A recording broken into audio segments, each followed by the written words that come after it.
오십니다. 나는 성령을 믿으며 거룩한 공교회와 성도의 교제와 죄를 용서받는 것과 몸의 부활과 영생을 믿습니다. 아멘. 주의 사랑으로 사랑합니다. 축복합니다. 오늘 마라톤이 있어가지고 또 교회 오시라고 애쓰셨습니다. 또 마라톤에 걸려서 지금 또 못 오시는 분도 계실지 모르지만 미리 교회에서 공지하고 알려드리니까 마라톤 코스 잘 숙지하셔서 피해가지고 오실 수 있도록 이렇게 하시면 좋겠습니다.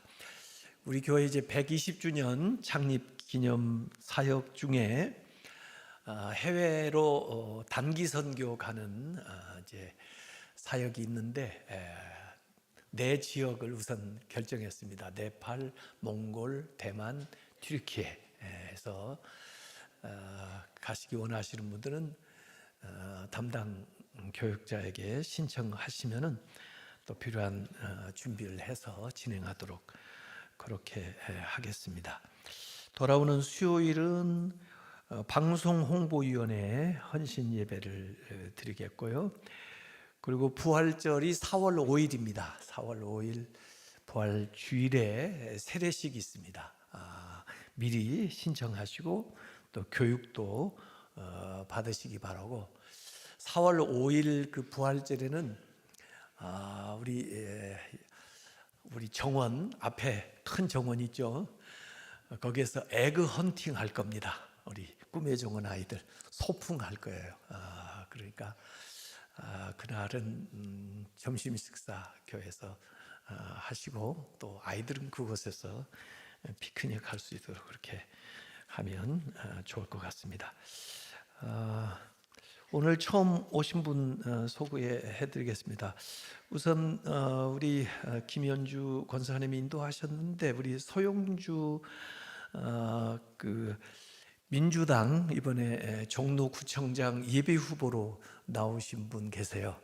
아마 TV에서도 가끔 보셨을 때 저기 오셨습니다. 우리 박수로 한번 환영해 주시기 바랍니다. 오늘 대화해 보니까 어머니도 목사님이시대요. 저 시골에서 목회하고 계시다고 그러네요. 중국어 예배부에 출석하시는 분인데 엄지선 자매님 한번 일어서부터 위층에 계시는 잘 오셨어요. 환영해요. 고맙습니다. 앉으세요. 그래서 우리 120주년 기념 사역 중에 한 사람 전도하는 거 있습니다. 그래서 Blessing to 31 나오셔서 안내해 주시겠습니다. 여러분 리딩 지저스 잘 읽고 계시죠?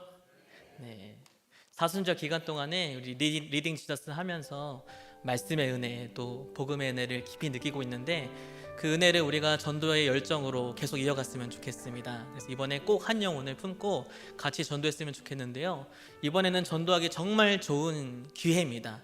왜냐하면 혼자 전도하지 않고 팀으로 같이 전도할 거기 때문에 더 많이 같이 기도하면서 영혼 품었으면 좋겠고, 특별히 이번에는 초청 주일에 와우 페스티벌을 같이 진행합니다. 그래서 자녀들 꼭 초대하셔서 이번 기회에 기도하고 있었던 우리 자녀들이 교회에 꼭 전도대에서 등록할 수 있도록 한 영혼 품었으면 좋겠습니다. 오늘 주보를 보시면 작성 카드가 넣어져 있습니다. 일주일 동안 기도하면서 여러분들 품었던 분들 이름과 함께 기도 제목을 지금 꼭 적어 주시길 바랍니다. 그러면 팀에서도 기도하고 전도부에서도 열심히 기도하고 또 교회 중보팀에서도 같이 기도를 할 겁니다. 그래서 오늘 지금 이름과 함께 기도 제목 적어 주셨으면 좋겠고요. 펜이 없으신 분들은 그 전도사님이나 또 예배위원들이 지금 펜을 나눠 주실 텐데 지금 이름 꼭 적어 주셨으면 좋겠습니다.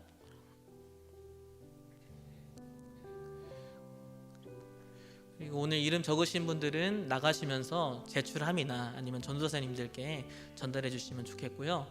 다음 주에도 작정하는 시간이 있습니다. 일주일 동안 기도하면서 오늘 적지 못하신 분들은 다음 주까지 꼭 적어 주셨으면 좋겠습니다.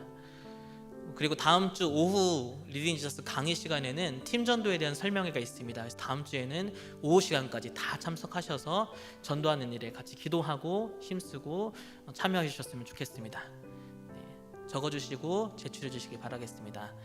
네, 감사합니다.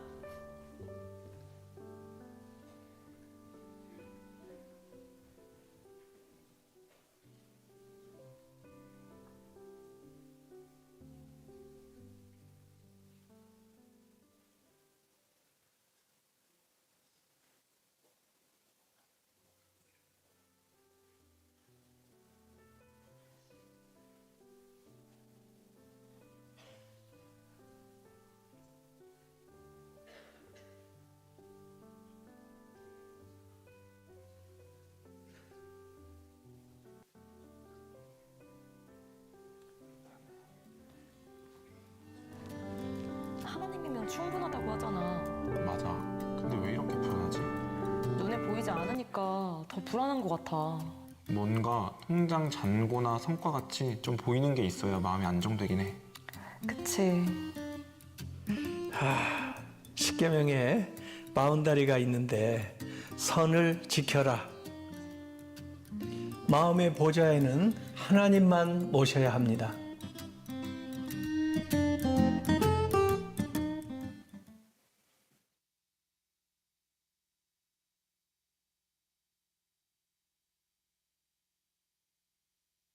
사랑과 은혜가 풍성하신 하나님 아버지, 우리의 반석이시며 피난처와 구원자가 되시는 주님을 찬송합니다.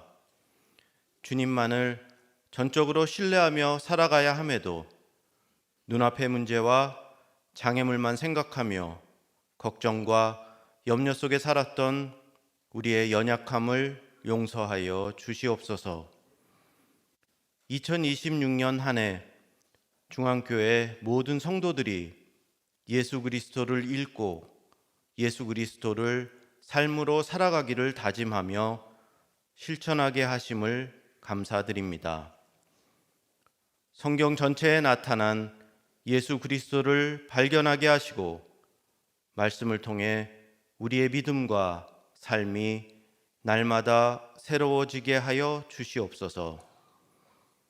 하나님 아버지, 지금 이 시간에도 중동 전쟁으로 인해 고통받고 있는 수많은 영혼들을 긍휼히 여겨주시옵소서. 더 이상의 확전을 막아주시고 하루속히 평화가 임하게 하여 주시옵소서. 인간의 보복이 또 다른 보복을 낳는 악순환이 아니라 주님의 사랑이 사랑을 낳는 선순환의 역사를 이루어 주시옵소서. 또한 이 나라의 지도자들이 하나님을 두려워하며 국민을 진심으로 섬기게 하여 주시옵소서. 우리 교회와 이 땅의 그리스도인들을 통해 대한민국이 새롭게 변화되는 은혜를 허락하여 주시옵소서. 120년 전 우상과 미신이 가득하던 이 땅에 중앙성결교회에 씨앗을 심어주신 것을 감사드립니다. 교회 창립 120주년을 기념하며 준비하고 있는 모든 사역과 행사 위에 하나님께서 함께하여 주시옵소서. 믿음의 선배들이 걸어온 헌신의 길을 따라 우리 교회가 다시 새로워지는 시간이 되게 하여 주시옵소서. 오늘 이 예배를 드리는 우리 모두가 주님 앞에 빚진 자이며 연약하고 서로에게 상처 주는 존재임을 고백합니다. 중앙성결교회가 서로를 정죄하는 공동체가 아니라 서로 붙들어주고 위로하며 치유하는 사랑의 공동체가 되게 하여 주시옵소서. 각자의 기도 제목을 가지고 주님 앞에 간구하는 성도들의 기도를 들어 주시옵소서. 건강의 문제로 힘겨워하는 성도들, 경제적인 어려움으로 탄식하는 성도들, 관계의 문제로 눈물로 간구하는 성도들의 기도를 기억하여 주시고 하나님께서 길을 열어 주시옵소서. 한기채 담임 목사님을 영육간에 강건하게 지켜 주시옵소서. 목사님의 사역을 통하여 성결교단과 한국교회와 이 사회가 새로워지게 역사하여 주시옵소서. 드고와 여인의 상소라는 말씀을 전하실 때 성령님 함께하여 주시고 우리의 귀와 마음을 열어주셔서 말씀을 통해 주님의 뜻을 깨닫게 하여 주시옵소서. 정성으로 준비한 임마누엘 찬양대와 오케스트라의 찬양을 기쁘게 받아 주시옵소서. 식당과 주차봉사로 섬기는 손길들과 다음 세대를 위해 헌신하는 선생님들의 수고도 기억하여 주시옵소서. 이 모든 말씀 우리 주 예수 그리스도의 이름으로 기도드립니다. 아멘.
우리에게 주시는 하나님의 말씀은 사무엘하 14장 1절에서 11절까지의 말씀입니다. 교독하여 읽고 마지막 절은 함께 읽겠습니다. 수르의 아들 요압이 왕의 마음이 압살롬에게로 향하는 줄을 알고 드고아에 사람을 보내 거기서 지혜로운 여인 하나를 데려다가 그에게 이르되 청하건대 너는 상주가 된 것처럼 상복을 입고 기름을 바르지 말고 죽은 사람을 위하여 오래 슬퍼하는 여인같이 하고 왕께 들어가서 그에게 이러이러하게 말하라고 요압이 그의 입에 할 말을 넣어 주니라. 드고아 여인이 왕께 아랠 때에 얼굴을 땅에 대고 엎드려 이르되 왕이여 도우소서 하니 왕이 그에게 이르되 무슨 일이냐 하니라. 대답하되 나는 진정으로 과부니이다. 남편은 죽고 이 여종에게 아들 둘이 있더니 그들이 들에서 싸우나 그들을 말리는 사람이 아무도 없으므로 한 아이가 다른 아이를 쳐 죽인지라. 온 족속이 일어나서 당신의 여종 나를 핍박하여 말하기를 그의 동생을 쳐 죽인 자를 내놓으라. 우리가 그의 동생 죽인 죄를 갚아 그를 죽여 상속자 될 것까지 끊겠노라 하오니 그러한즉 그들이 내게 남아있는 숯불을 꺼서 내 남편의 이름과 씨를 세상에 남겨두지 아니하겠나이다 하니 왕이 여인에게 이르되 가라 내가 너를 위하여 내리리라 하는지라. 드고아 여인이 왕께 아뢰되 내 주 왕이여 그 죄는 나와 내 아버지의 집으로 돌릴 것이니 왕과 왕위는 허물이 없으리이다. 왕이 이르되 누구든지 내게 말하는 자를 내게로 데려오라. 그가 다시는 너를 건드리지. 함께 있습니다. 여인이 이르되 청하건대 왕은 왕의 하나님 여호와를 기억하사 원수 갚는 자가 더 죽이지 못하게 하옵소서.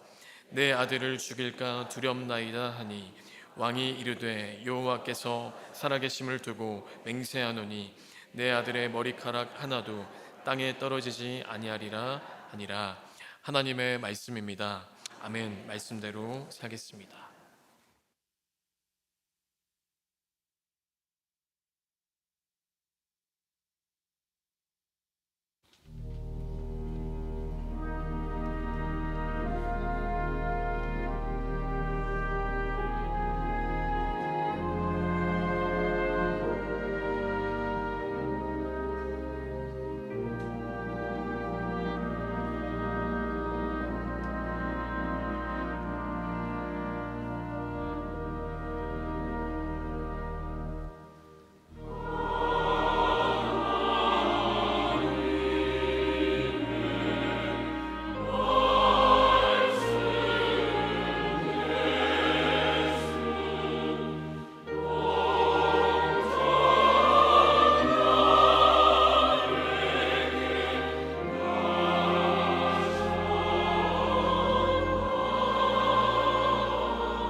사람들은 이야기를 좋아합니다. 그래서 이야기 또 해주세요 그럽니다. 반면에 설교는 싫어합니다. 설교하지 마 그럽니다. 근데 제가 설교를 하려니까 항상 어렵습니다. 여러분들이 참 대단하십니다. 그걸 그저 다 들어주시니까. 근데 이 이야기가 힘이 있습니다. 그래서 사무엘하 12장에도 사실은 다윗이 우리아를 죽게 하고 그 아내 밧세바를 취한 일 참 고지고대로 가서 직설적으로 말하면 아무리 나단 선지자라도 다윗 왕 앞에 목숨을 부지하기 좀 힘들 텐데 나단이 가서 부자와 가난한 사람 이 얘기를 합니다. 그러니까 다윗이 그 얘기에 쏙 빠져들어 가지고 도대체 그 부자 그 나쁜 놈 그 사람은 진짜 살려두면 안 되겠는데 그게 누구요? 그랬더니 다윗이 네가 그 놈이다. 네나 잘하세요. 이야기는 이렇게 전복하는. 사실 다윗은 그 부자보다 더 나쁘죠. 부자는 양 한 마리 빼앗았지만 이 사람은 남의 아내를 빼앗을 뿐만 아니라 더구나 그 남편을 죽음으로 내몰았으니까 더 나쁜 짓을 해놓고도 자기를 보지 못합니다. 그래서 이 이야기는 자신을 비춰주는 거울 역할을 하는 거죠. 오늘 읽었던 사무엘하 14장에도 또 이야기가 나옵니다. 과부 두 아들 이야기인데 사실 그 이야기를 통해서 다윗이 자신을 이렇게 비추어 보게 되는 자기의 이야기를 객관적으로 볼 수 있는 그런 거울 역할을 해주는 이야기입니다. 그래서 이야기의 힘이 큰 거예요.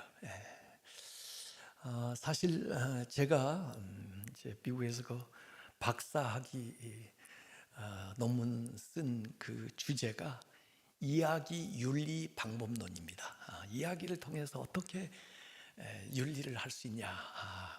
아리스토텔레스 그 니코마틱스 윤리학에 보면은 어려서부터 아이들에게 좋은 이야기를 들려주면 감성이 형성이 되고 도덕 교육이 되고 선과 악을 구분하게 된다는 겁니다. 이 권선징악의 동화 같은 이야기들 어렸을 때 많이 들려줘라 그런 거예요. 그 인격 형성에 도움이 된다는 건데 사실 그 도덕 교육에 효과가 있는 그 이야기는 성경에 많이 나와 있습니다.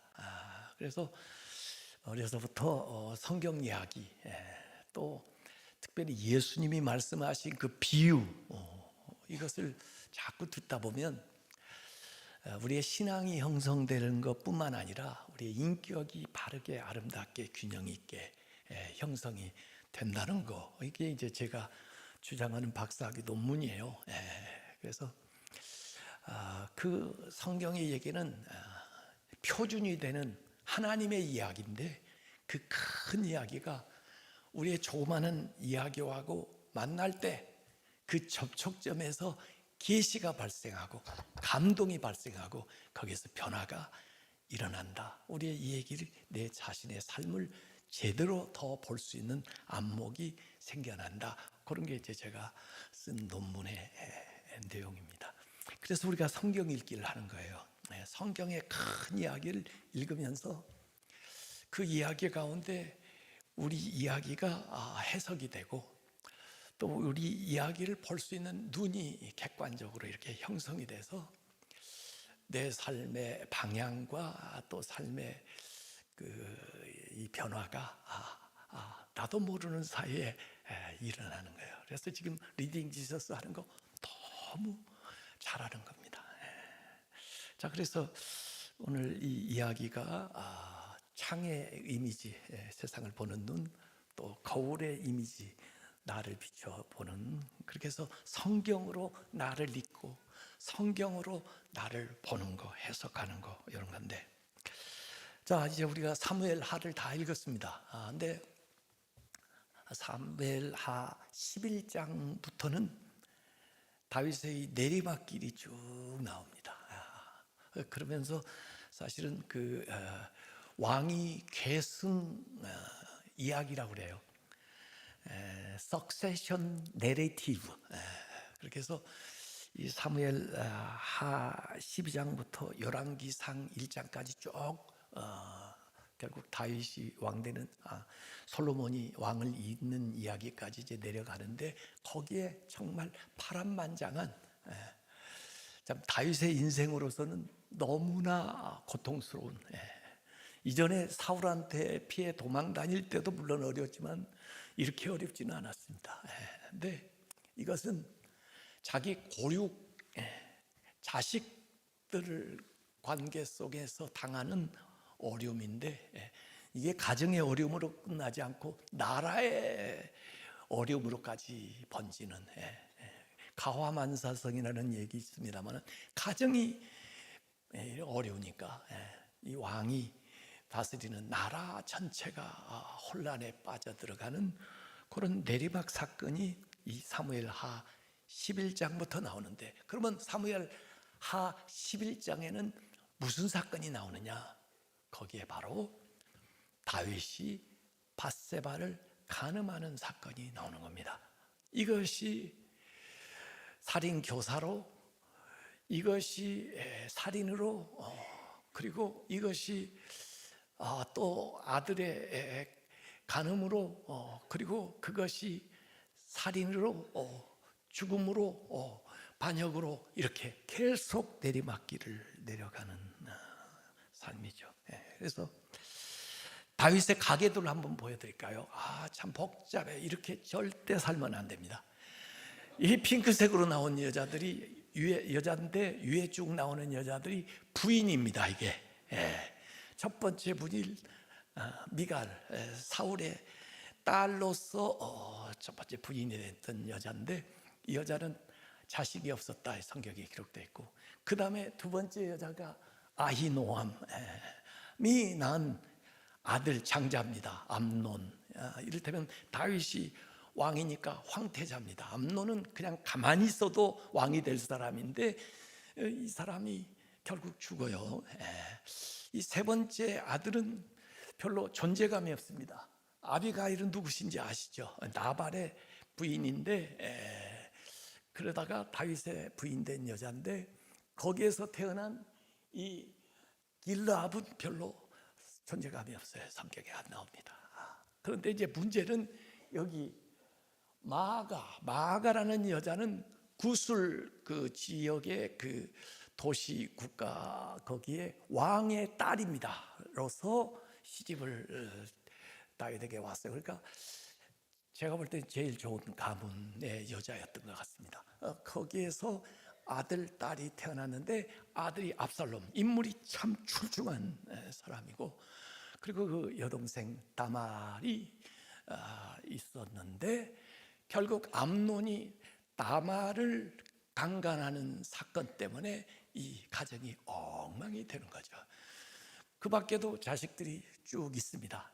숫자 세어보면 17명이 나옵니다. 그 중에 솔로몬은 저 10번째입니다. 자기한테 오려면 아직 멀었습니다. 그런데 결국은 다윗을 이어서 솔로몬이 왕이 되는 사건이 일어나니까 얼마나 복잡 다단한 일들이 가정에서 생겨났을까 하는 것을 여러분이 상상하고도 남습니다. 네. 자, 결국 이 암논을 압살롬이 죽여요. 그리고는 외가 할아버지 집 그술로 피날 도망을 가는 거죠. 그래서 그곳에 가서 3년을 지냅니다. 제가 볼 때 그 압살롬은 그래도 할아버지 집에서, 할아버지가 왕이니까 뭐 먹는 거 지내는 거 별 문제 없었을 것 같은데, 고통스러운 건 다윗입니다. 그 아들을 늘 생각하면서 슬퍼했다 성경에 나와 있어요. 그리고 그 아들을 향한 마음이 간절했다 그렇게 또 나와 있어요.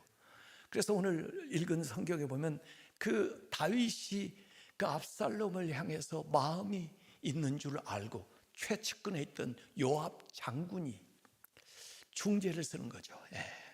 그래서 이 다윗을 어떻게 그 마음을 위로하고 또 문제를 해결해야 되겠다 하는 생각을 하고 뜨고아에 있는 여기 지혜로운 여인이라고 나오는데 여인을 하나 데려다가 역할극을 시키는 내용이 오늘 본문의 내용입니다.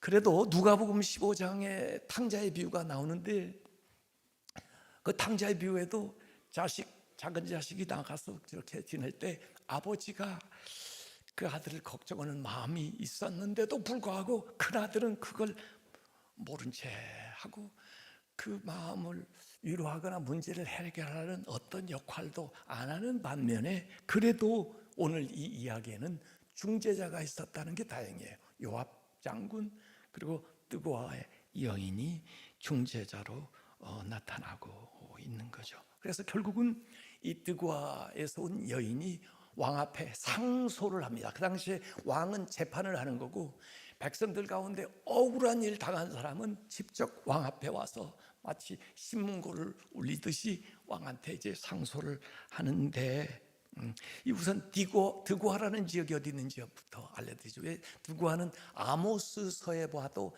아모스가 드고아에서 농사짓다가 나와서 하나님 말씀을 전하는 것이 1장 1절에 나오는데 아모스서에 그 드고아가 헤브론 근처에 예루살렘에서 한 16km, 20km 근방에 있는 곳에서 이 어떤 여자를 제가 볼 때는 캐스팅 해가지고 데려오는 겁니다.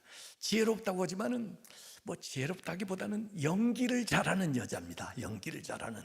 그래서 역할을 어떻게 줬냐면은 이제 과부인데 자기 아들 둘 남았는데 와서 여인이 하는 얘기가 왕이시여 도와주소서. 그래. 무슨 일이냐 그랬더니 제 아들이 둘이 있고 남편은 죽었는데 그 두 아들이 무슨 의견 차이가 있어가지고 서로 다투는데 여기 말리는 사람이 아무도 없으므로 중재 서는 사람이 없어가지고 큰 아들이 작은 아들을 완력으로 때렸는데 죽은 거예요. 애가. 그 살인을 하게 됐는데 이 동네 사람들이 다 일어나가지고 그 큰 아들 잡아내놔라. 이 살인자 죽여야 된다. 이 법으로 율법으로 정의 이거 구현하겠다고 그러는데 이 엄마의 입장에서는 딜레마예요. 물론 작은 아들 죽은 것도 슬퍼 지금 상복을 입고 있지만은 그렇다고 큰 아들까지 죽어버리면 여기 성경의 여인이 얘기하는 대개 남아있는 마지막 숯불 하나 등불 하나가 사라지게 되면 저는 무슨 소망으로 살아요? 살 이유가 없잖아요. 저까지 죽습니다. 왕이시여 도우소서. 그게 오늘 이야기입니다. 이걸 여자가 아주 그냥 분장도 아주 과부도 상당한 여인처럼 화장기 하나도 없이 와가지고 이렇게 하는데 왕이 홀따닥 그 얘기에 빠져가지고 아유 그런 일이 있어. 누가 그래? 그런 사람 나한테 데려와. 내가 네 아들 머리털 하나 상하지 않게 지켜줄게. 그렇게 하면서 이야기를 하게 되는데 결국 이 이야기가 어떻게 연결이 됩니까? 다윗의 얘기로 연결되는. 다윗이 압살롬이 암논을 죽인 거 물론 잘못했지만은 그 압살롬이 이제 도망가서 3년을 피해 있는데 이제 암논 죽은 거 슬픈 거 플러스 이 아버지의 다윗의 마음에는 이 압살롬도 슬픈 거예요. 그 딜레마를 이 여인은 이 연극을 통해서 보여주는 거죠. 이야기를 통해서 자기를 보게끔 해주는 겁니다. 그래서 세상의 공의도 중요하고 세상의 법도 중요하지만은 그렇게만 해서 사람이 죽으면 무슨 소용이 있냐 이거죠. 세상에는 공의도 중요하지만 그에 못지않은 사랑도 있고 긍휼도 있고 법도 중요하지만 그에 못지않은 은혜도 있는데 이것이 어떻게 조화될 수 있는가 하는 딜레마를 여기서 얘기해 주는 거죠. 이건요 사실은 하나님의 마음을 엿볼 수 있게 합니다. 하나님 뭐예요? 우리가 모든 죄 가운데 빠져서 죽을 수밖에 없는, 심판을 받을 수밖에 없는 그런 인생들이지만, 그렇다고 해서 그 법으로, 그 정의로 우리를 멸망시킨다면, 우리가 지옥에 간다면 그게 하나님 마음에 기쁘겠어요? 어떻게 저 죄 가운데 빠져서 마땅히 받아야 될 그 형벌 가운데 있는 저들을 세워줄 수 있냐 이거예요. 그래서 여기 사무엘 하 14장 14절에 이렇게 얘기합니다. 참 기가 막힌 명문장이에요. 우리는 필경 죽으니 죽지 않을 사람 누가 있어요? 땅에 쏟아진 물, 쏟아진 물 다시 담을 수 있어요? 다시 담지 못할 것 같사오나 하나님은 생명을 빼앗지 아니하시고도 방책을 베푸사 죽이지 않고서도 해결할 수 있는 방법이 하나님은 있지 않습니까? 그죠? 왕에게는 그런 능력이 있지 않습니까? 이런 얘기죠. 내쫓긴 자가 하나님의 버린 자가 되지 아니하게 하시나이다 이거예요. 그래서 하나님께서 우리 죄 가운데 죽을 수밖에 없는 우리를 위해서 방책을 내신 것이 예수 그리스도예요. 예수 그리스도. 예수 그리스도의 대속이에요. 대속. 내가 죄를 졌지만은 예수 그리스도가 우리의 죄를 대속함으로써, 우리의 죽음을 대신하심으로써 우리가 죽을 죄에서 구원하게 하신 것이 하나님의 방책이에요. 하나님의 방법이라고요. 네, 왕이시여, 저는 아무 방법이 없지만은, 무능하지만 해결할 수 없지만은 왕은 방법이 있지 않습니까? 라고 얘기를 하고 있는 거죠. 그래서 그 큰아들이 죽지 않고도 나올 수 있는 방법을 이 다윗이 그에게 제시를 해주고 있는 거죠. 그러니까 세상의 법과 정의를 뛰어넘는 하나님의 사랑, 하나님의 은혜, 하나님의 긍휼을 이 이야기 속에서 우리가 엿볼 수 있게 되는 거예요. 사실 이런 사건이 창세기에도 있었습니다. 카인이 아벨을 죽인 거. 그럼에도 불구하고 하나님께서 카인에게 표를 주시고 그에게 살 길을 열어주시잖아요. 이게. 그래서 왕으로서 세워야 될 정의와 아버지로서 실천해야 될 사랑이 이 이야기 속에서 어떻게 해결 가능한가 하는 것을 이 여인의 역할극을 통해서 보여주는 거예요. 이게요. 사실 이 역할극이 중요한 것이요, 이 이야기 없이 그냥 왕이 내 아들이니까, 나는 왕이니까 걔 죄 없다고 그래, 그냥 돌아오라 해, 그러면요, 그러면 공의롭지 못해요. 사람들이 뭐 왕이라고 뭐 특혜를 누리는 거야, 뭐야, 왕의 자식이면 뭐 죄 짓는 것도 없는 거야, 이렇게 되면 안 되잖아요. 근데 그 여인의 얘기를 통해서 그 여인에게 적용된 것을 왕이나 모든 사람에게 적용할 수 있도록 이 이야기가 먼저 나오는 거예요. 그래서 어머니의 마음, 아버지의 마음, 하나님의 마음을 엿볼 수 있게 해 주는 거죠. 그래서 이 압살롬의 이 회개의 가능성, 다윗의 용서의 가능성, 이것을 보여주는 이야기입니다. 이것은 예수 그리스도를 통해서 하나님이 하시는 일들을 우리에게 예표해 주는 이야기죠. 자, 그래가지고 다시 돌아와서 다윗하고 화해하고 그리고 잘 지내다가 결국은 압살롬이 다윗을 이어서 왕이 되어 선정을 베풀었더라. 그러면 얼마나 좋겠습니까? 우리는 그렇게 얘기를 만들고 싶은데 성경은 절대로 그렇게 흘러가지 않습니다. 왜? 인간의 연약함 때문에, 인간의 악함 때문에. 그래서 다시 이 이야기가 꼬이는 거죠. 반전도 되는 거예요. 왜? 진정한 용서가 없었기 때문에. 왜? 진정한 회의가 없었기 때문에. 우리가 하나님 앞에 돌아온다고 되는 것이 아니고 우리의 진정한 회개가 있어야 되는 겁니다. 다윗은 부족해도, 다윗은 용서를 제대로 못했어도 하나님은 우리를 진정으로 용서하시고 우리에게 베푸시는데, 문제는 우리가 압살롬처럼 진심으로 돌아오질 않아요. 몸은 왔는데 마음이 돌이키질 않아요. 삶을 변화시키지를 않아요. 그래서 안타까운 겁니다.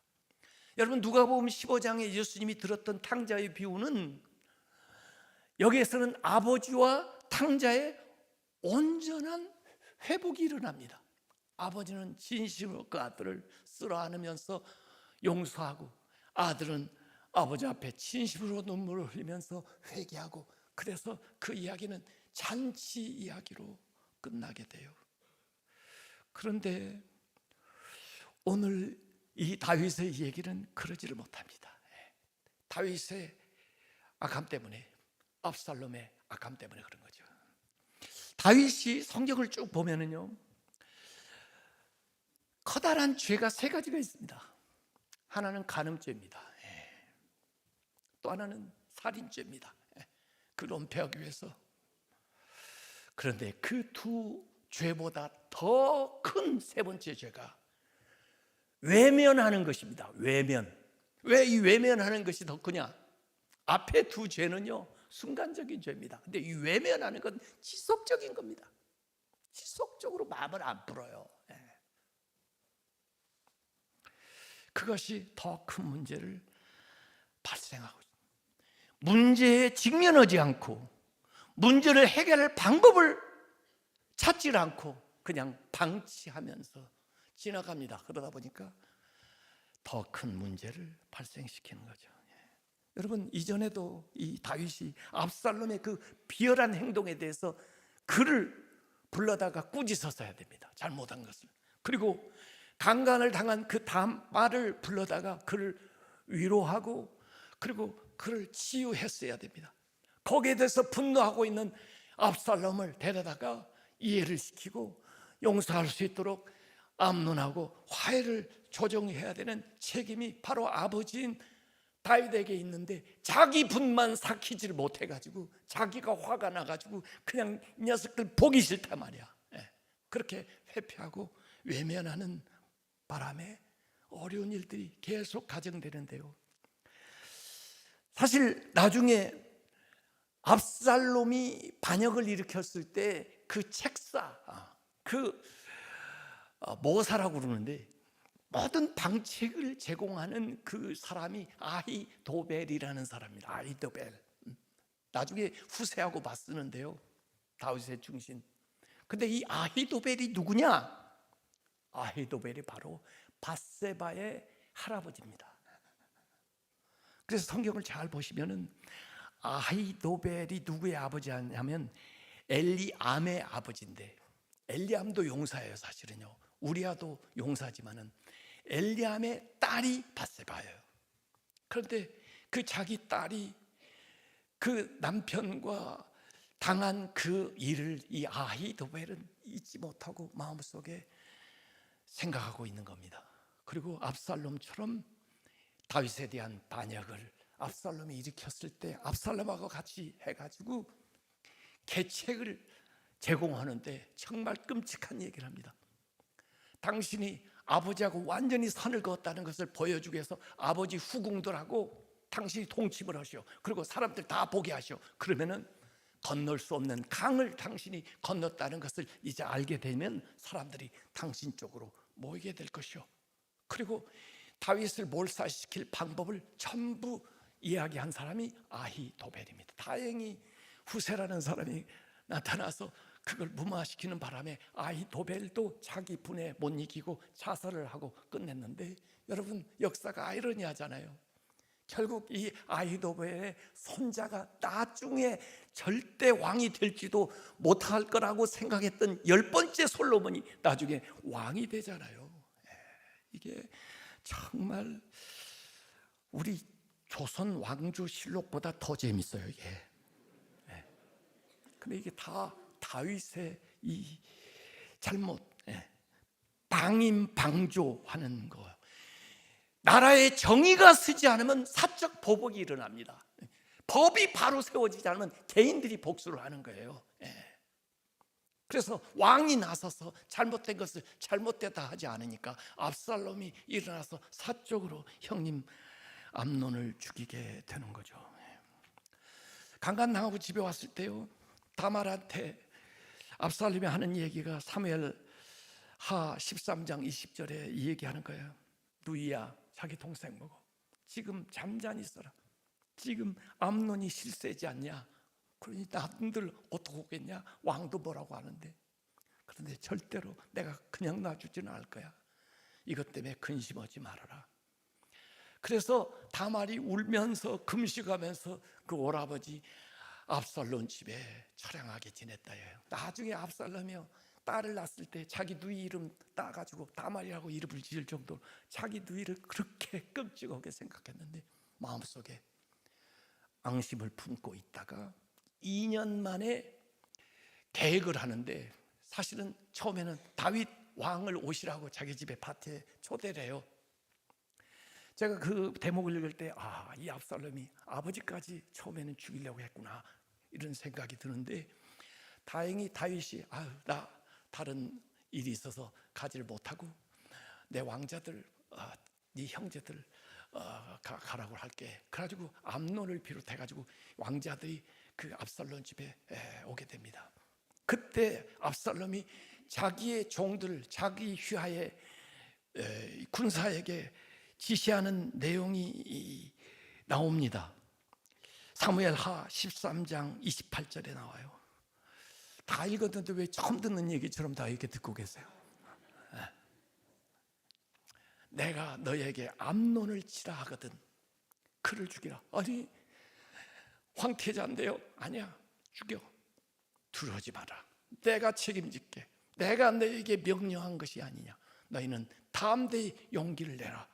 그러고는 실제로 거사 암논을 압살롬이 죽이는 이야기가 거기 나옵니다. 저는 이 대목을 딱 읽으니까 김재규 씨가 생각나더라고. 아세요? 중앙정보부장, 궁정돈 안가에 가지고 자기 휘하의 정보부 그 사람들 보고, 내가 차지철 박정희 처리할 테니까 너희들이 나서서 경호원들 다 사살해. 와, 같이 밥 먹고 같이 지내던 사람인데 그 일이 거기서 벌어지는 거예요. 자, 3년 동안 그 구슬 땅에서 지내던 압살롬을 데리고 왔습니다. 그런데 여러분, 다윗이 어떻게 행동한지 아십니까? 사무엘하 14장 24절에 보면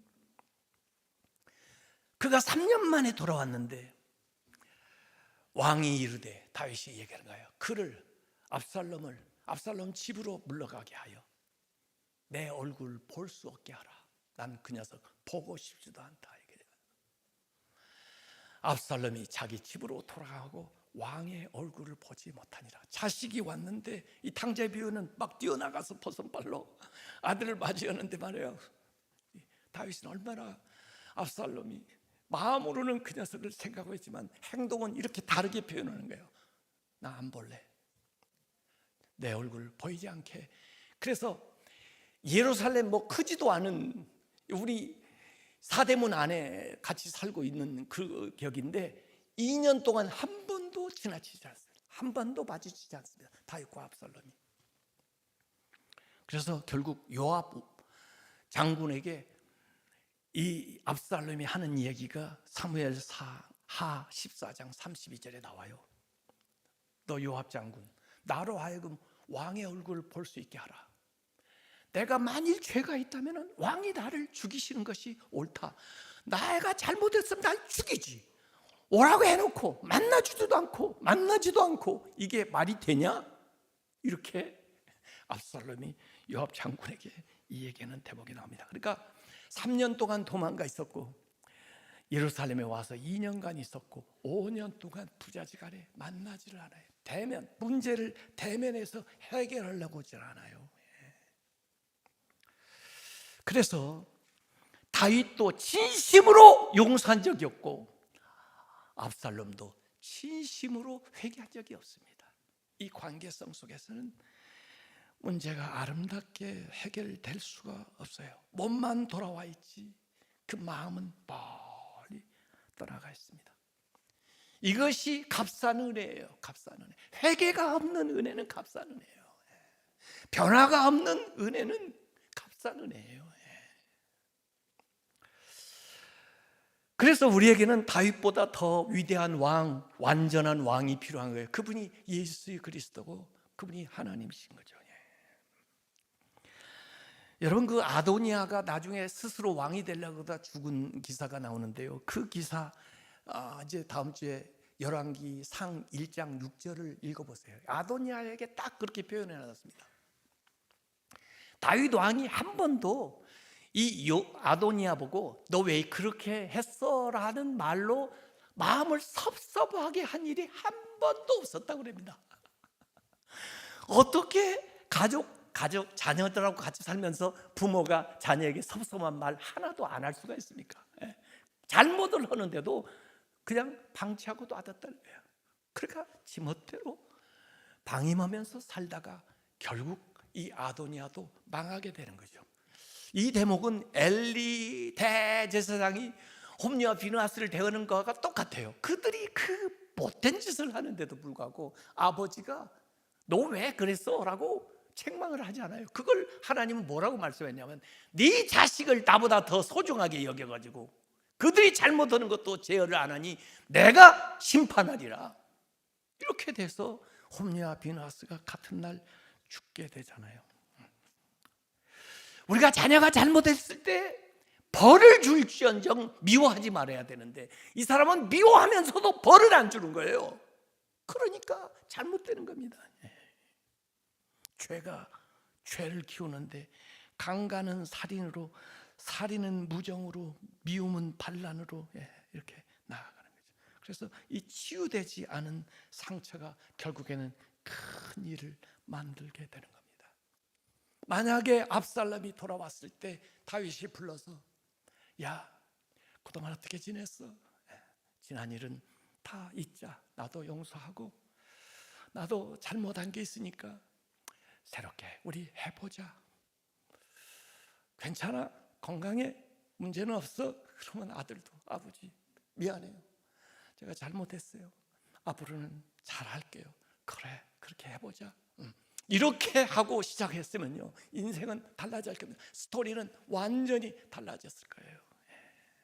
그러나 대화가 되질 않으니까, 자존심만 내세우니까 이 오해가 미움을 낳고 결국은 칼을 들이대는 칼부림을 하게 되는 거죠. 여러분, 제가 몇 년 전에 영국을 갔습니다. 영국에 한번 영국 가시면 그 바스라는 데 한번 가보세요. 바스. 왜 바스냐 하면 베스, 그 목욕탕이라는 거에서 온 건데 아마 로마 시대 그 목욕탕 유적이 많이 있어서 그런가 봐. 바스. 거기에 왜 갔냐면 제인 오스틴 그 작가의 집을 한번 찾아갔어요. 원래 거기를 찾아간 건데 그 집 가서 보니까 바로 윗집에 누가 살았냐면 메리 셸리가 살았더라고요. 메리 셸리가 어떤 여자냐면 프랑켄슈타인, 이 1818년에 쓴 소설인데 SF, 사이언스 픽션의 아주 효시 시작이라고 볼 수 있는 프랑켄슈타인. 이 프랑켄슈타인, 그러니까 거기에 나오는 괴물이 프랑켄슈타인 이름인 줄 사람들이 오해하는데 그런 게 아니고 원래 그 물리학자, 과학자가 프랑켄슈타인이에요. 이 사람이 인조인간을 만드는 게 그 이 사람의 그 꿈이고 비전이고 과제예요. 예, 그래서 결국 뭐 이렇게 장기들 다 모으고 피부 모아가지고 결국 누더기 같이 기어가지고 인간을 만드는데 이게 제법 모양은 험상궂지만은 괴물 같지만은 그러나 실제로 인간의 감정을 가지고 있는 인간을 만들어내게. 그래서 이게 SF가 되는 거죠. 근데 얘도 다른 행복한 가정들 보면서 나도 걸프렌드 만들어줘요. 그리고 자기도 인간처럼 살고 싶어 하는데 이걸 만든 프랑켄슈타인 본인은 얘한테 이름도 안 주고 험상궂으니까 힘은 센데 걔를 방치하고 무시하고 그러니까 결국 사건이 일어나는 거죠. 그래서 결국 프랑켄슈타인까지 죽게 되고 뭐 결국 그 이제 만들어졌던 그 괴물 같은 사람도 사라지게 되는 그런 얘기가 그 프랑켄슈타인 스토리입니다. 뮤지컬로도 나오고 뭐 다 나오는데 거기서 말하려고 하는 하나의 메시지가 무엇입니까? 사랑받지 못하면 괴물이 된다 이런 거예요. 아무리 괴물이라도 사랑을 받으면 인간이 되지만은 아무리 잘 만들어 놓은 인간이라도 사랑받지 못하면 사랑해 주지 않으면 결국은 괴물이 된다. 그 메시지 하나를 전하려고 요 긴 스토리를 만들어 내는 거죠. 우리에게는 진정한 회개가 필요하고 우리에게 필요한 것은 진정한 용서가 필요한 겁니다. 우리를 진정으로 용서하실 분은 누굽니까? 하나님 외에. 다윗도 용서 못하지만 하나님은 우리를 진정으로 용서해요. 그 표시가 예수 그리스도를 우리를 위해서 이 땅에 보내셔서 이 예수 그리스도가 우리의 죄를 감당하기 위해서 십자가에 못 박혀 돌아가시게 하는 그 하나님의 용서는 진정한 용서입니다. 그러면 우리가 그 진정한 용서에 합당한 사람이 되려면 진정한 회개가 있어야 됩니다. 압살롬 같이 하면 안 되고 주님 앞에 나와서 나의 잘못을 회개하고 주님이 주시는 그 귀한 은혜와 사랑을 믿음으로 받아들이고 이전과 같은 다른 생각으로 다른 삶을 살아가는 결단만이 하나님과 우리와의 화해를 온전히 이룰 수 있는 길이 되는 거예요. 이러한 삶을 사시기를 주님의 이름으로 축원합니다. 여러분, 정말 싸워서는 안 되는 사람들이 가까운 사람들입니다. 이건요, 이겨도 지는 싸움입니다. 가족들끼리. 자식하고 싸워서 이기는 부모 있습니까? 자식을 이겨먹으려고 하십니까? 자식을 여러분이 이기면 자식이요, 기가 죽어서 못 삽니다. 그걸 원하세요? 부인하고 싸워가지고 이기려고 하는 사람 있습니까? 부인하고 싸워서 이기면 그 부인이 집을 지옥으로 만들어버립니다. 목사하고 싸워서 이기렵니까 여러분들이? 목사하고 싸워서 이기면 은혜를 못 받습니다. 이건 이기고도 지는 싸움이에요. 절대로 싸워서는 안 되는 것입니다. 여기 압살롬이 죽였을 때 사무엘하 18장 33절에요. 야, 다윗이 마음이 아파가지고 아니 반란을 제압했다고 오는데도 하나도 기쁘잖아요. 왜? 반란 숙에 압살롬이 죽었으니까. 그래서 올라가서 우는 겁니다. 내 아들 압살롬아, 내 아들 압살롬아, 차라리 내가 너를 대신하여 죽었더라면. 압살롬 내 아들아, 내 아들아. 그래서 이기고 온 사람들이 전부 장례식 분위기예요. 그래서 요압이 가가지고 왕이 이런 자세로 계속 있으면 우리가 그냥 있지 않을 겁니다. 지금이라도 나와서 지금 우리가 승리하고 왔는데 우리한테 당신이 지금 모욕 주고 있는 거 아닙니까? 가지고 억지로 나왔어. 다윗이요, 압살롬의 묘를 만들어 줬습니다. 그게 기드론 시내가 예루살렘에서 제일 잘 보이는 묘가요. 제가 사진 찍어 왔어요. 이렇게 됐습니다. 제일 멋있는 묘. 왕이니까 자기 아들 반란 일으킨 아들이지만 압살롬 묘를 멋있게 만드는데 사람들이 지나가면서 어떻게 하는지 아세요? 거기다 돌 쥐고 돌 던져가 이 호로 자식 그리고 돌을 던지고 가요. 진짜예요. 묘만 잘 만들면 뭐예요? 이렇게 되는 겁니다. 때 늦은 후에 이런 말을 그 아들이 왔을 때 했으면 얼마나 좋아요. 그 아들 살아있을 때 했으면 얼마나 좋아요. 지나고 나서 백날 얘기해도 아무 소용없고 다 지나가고 그 불행은, 그 어려움은 다 이미 현실화되고 나타난 거죠. 이 시간에 한번 기도해 봅시다요.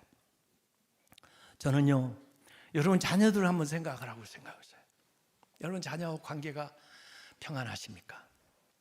여러분 남편 아내하고 관계를 한번 생각해 보세요. 우리가 백날 사회 일에 세상 일에 대단한 일을 해도요, 가정에서 인정받지 못하면, 가정이 평안하지 않으면 아무 소용이 없습니다.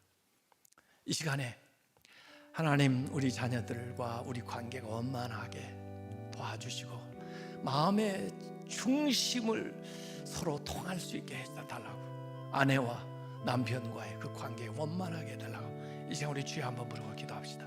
주여, 주님께서 우리에게 베푼 이 사랑과 은혜를 저희들이 살아있을 때, 아직도 우리의 의지가 있을 때 하나님 실천하고 나누고 나아갈 수 있도록 하나님 도와주옵소서. 우리 자녀들의 마음도 주님께서 위로하여 주시고, 또 우리와 생각이 다르고 살아왔던 과정이 다르고 여러 가지 마음에 불만과 엉망이 있어도 서로 화해하고 화목하고 나갈 수 있게 해주시고, 또 부부간에도 하나님 살면서 서로 원망하지 않고 서로 이해하고 회개하고 화목하고 나갈 수 있도록 하나님 역사하여 주시옵소서.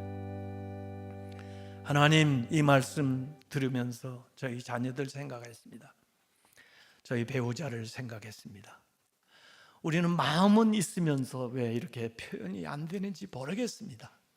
하나님, 그 마음 그대로 진솔하게 표현하고 전달이 될 수 있게 해주시고, 그래서 가장 가까워야 되고 가장 사랑해야 되는 사이에서부터 하나님의 은혜와 긍휼을 경험할 수 있도록 역사하여 주시옵소서. 예수님의 이름으로 기도하옵나이다. 아멘.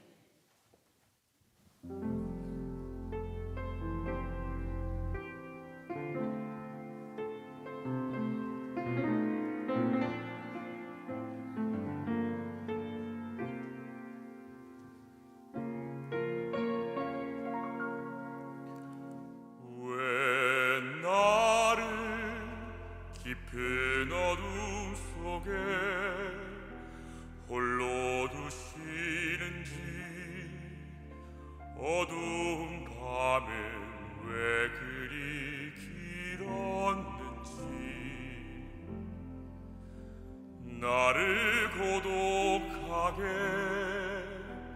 나를 낮아지게, 세상 어디도 기댈 곳이 없게 하셨네.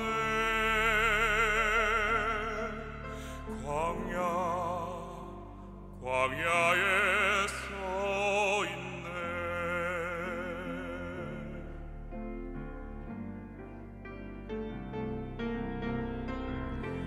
주님만 내 도움이 되시고, 주님만 내 빛이 되시는, 주님만 내 친구 되시는 광야. 주님 손 놓고는 단 하루도 살 수 없는 것. 광야 주께서 나를 사용하시려, 나를 더욱 정결케 하시려, 나를 택하여 보내신 그곳 광야. 성령이 내 영을 다시 태어나게 하는 것.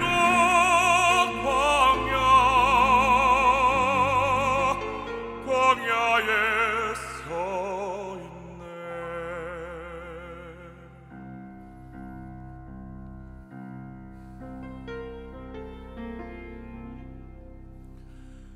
내 자가 산산이 깨지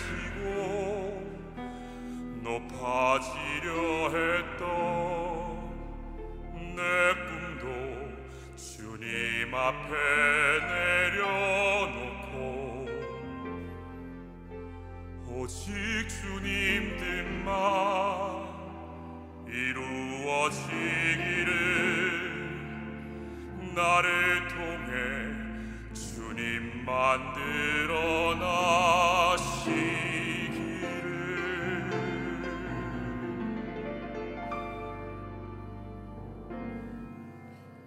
광야를 지나며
하나님 예배하기 위해서 저희들이 여러 경로로 저희들의 수고와 헌신을 다해서 하나님 앞에 올라왔습니다.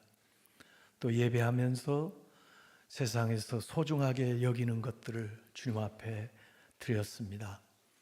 주님께서 기쁘게 받으시고 또 부족한 것은 부족한 대로 주님께서 채우셔서 하나님의 영광 나타내는 삶을 살아갈 수 있도록 도와주시옵소서.